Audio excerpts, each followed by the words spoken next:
दोस्तों नमस्कार। मित्रांनो, आज मी मराठीत व्हिडिओ बनवत आहे। आमच्या काही लोकांचा आग्रह आहे की मराठीत बोला।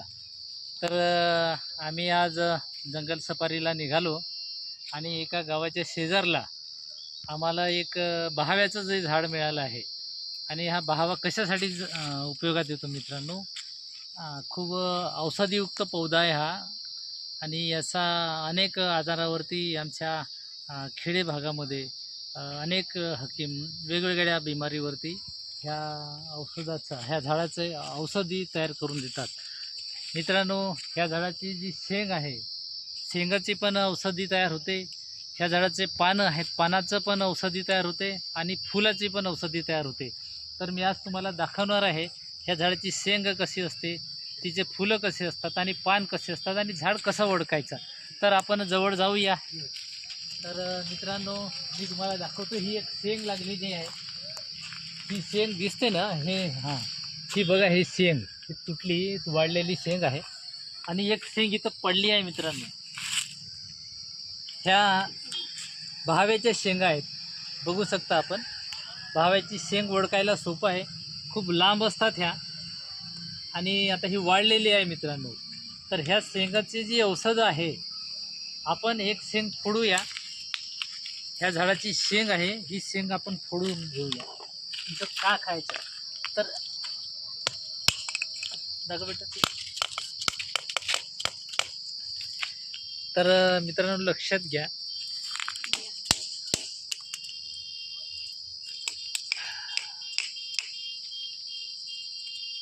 हा गर आहे, हे बघा, हे कसं टरफल निघालं, हे औषधीचं कामाचं आहे। याच्या खाली बी आहे, आपण बघा बी किती सुंदर दिसते। आपण खडे घालतो ना मित्रांनो, मला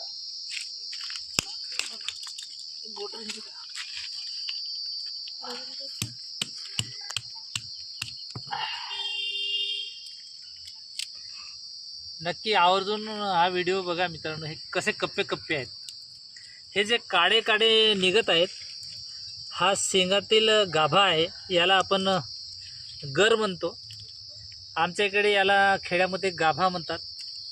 हा हा पूर्ण सगळावाला गाभा आहे आणि याच्या बिया बघा, ह्या प्रत्येक कप्प्यामध्ये बिया आहे याच्या। ह्या बिया पण किती सुंदर आहेत, पाहू शकता।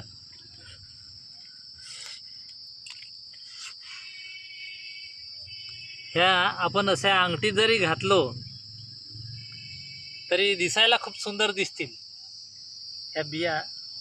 तर मित्रांनो, हे बी विषारी असते, हे बी आपल्याला खायची नसते ह्या झाडाची। हा गर खायचा असते, हा गाभा आपल्याला। हा जो गाभा आहे, आपल्या पोटातील जे बिमाऱ्या आहेत त्या बिमाऱ्या दूर करतो हा। तुम्हाला जर पातळ संडास, चिकट संडास होत असेल, पोट मुरडा मारून येत असेल, तुम्हाला जर संडास लागत नसेल, कब्ज पकडत असेल, तर हे लॅक्झॅक्टिव्ह आहे आणि कॉन्स्टिपेशनची जी समस्या आहे ती दूर करते मित्रांनो। तर अशा पद्धतीनं अमलतासचा हा गर आहे, आपल्याला खूप कामाचा आहे।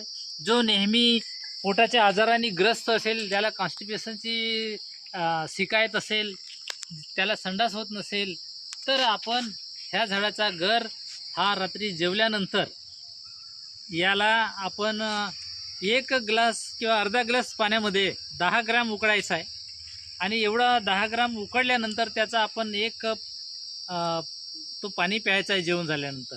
तर तुम्हाला सकाळी मित्रांनो संडास साफ होईल। तुमचे पोटामध्ये जर त्रास असेल पोटदुखीचा, तो पण कमी होईल। आणि पोटात जर जंत झाले असतील, तर याच्यासोबत ह्या झाडाचे जे फुलं आहेत, हे फुलं आता फुलं आहेत मित्रांनो, हे फुलाची शेवटचा टप्पा सुरू आहे ह्या महिन्यामध्ये। आता तोडून ठेवायचे हे फुलं आणि याचा पावडर बनवून ठेवा घरी। हा गरसुद्धा आता शेंगा पावसाळ्यामध्ये सडतात, आता चांगल्या आहेत खूप चांगल्या पद्धतीनं। तर हा गर आणि शेंगा एकत्र बरणीमध्ये भरून ठेवायचं, हे तुम्हाला कधीही कामात पडतील। आणि मोफतची औषध आज आपल्याला ही खूप आपल्या आरोग्यासाठी सेवा देईल आपल्याला मित्रांनो। तर अशा पद्धतीनं हे बहाव्याचं झाड आहे, ओळखायला सोपं आहे।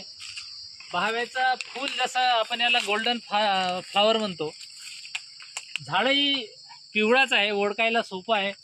आणि ह्या झाडाचे पानं पानं पण हे साधे सीताफळाच्या पानासारखे असतात, फक्त छोटे असतात त्याच्यापेक्षा.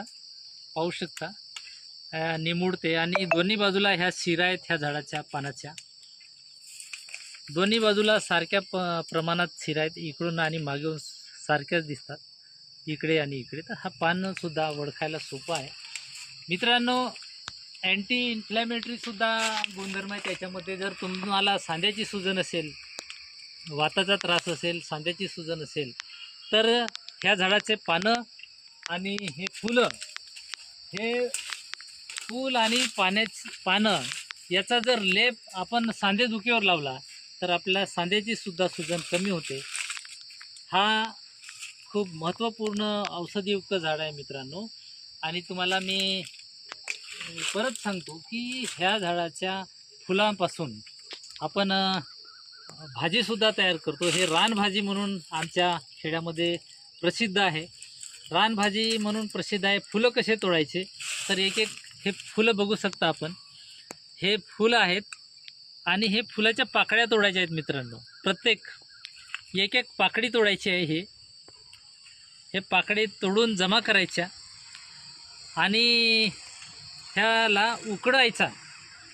उकडून याला पूर्ण एकदम पाणी छानायचं दाबून, याचा लगदा तयार करायचा आणि मग कांद्यामध्ये याला फोडणी घालायची. आम्ही इकडे मराठीमध्ये आमच्या देहातमध्ये सातरणी म्हणतो याला. सातरावचा फोडणी घालायची म्हणजे सातरावचा. आणि याच्यात चण्याची डाळ किंवा बेसन जर बनवत असेल, बेसनामध्ये सुद्धा चालतं, तर याची भाजी एवढी चांगली वाटते की आपण अंड्याच्या भाजीसारखी ह्या झाडाची भाजी वाटते मित्रांनो, ह्या फुलांची. तर अशा पद्धतीनं बहुगुणी झाड आहे.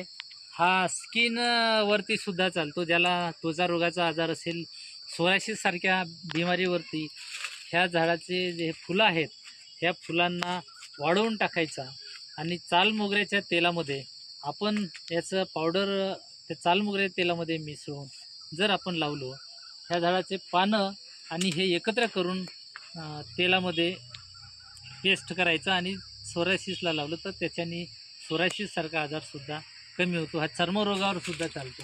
अशा पद्धतीनं बहुगुणी हे बहाव्याचं झाड, याला संपूर्ण देशामध्ये अमलतास म्हणतात.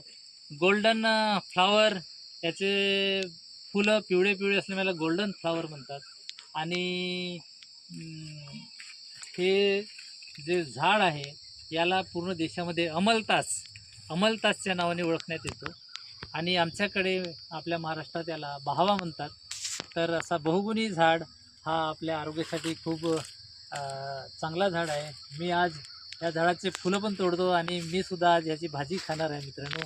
आपण याची भाजी कशी बनवतात त्याचंसुद्धा मी तुम्हाला व्हिडिओच्या माध्यमातून माहिती देणार आहे. आजचा व्हिडिओ आपल्याला कसा वाटला नक्कीच आपण लाईक कराल, शेअर कराल आणि सबस्क्राईब करायला नका विसरू मित्रांनो, जेणेकरून नवीन नवीन औषधीयुक्त जे पौधे आहेत आपल्या भागामध्ये, अनेक झाडांच्या माध्यमातून आपण कशा पद्धतीनं आपला आजार दूर करू शकतो. आणि आयुर्वेदिक हे आपल्या जीवनातला खूप अमृत घटक आहे. आपल्याला जास्त आयुष्य जगण्यासाठी हे खूप महत्त्वाचं योगदान असते आयुर्वेदाचं. तर अशा पद्धतीनं आजचा हा गोल्डन फ्लावर बहाव्याचा जे झाडाची औषधीयुक्त माहिती तुम्हाला दिली, ती कशी वाटली नक्की शेअर कराल. धन्यवाद.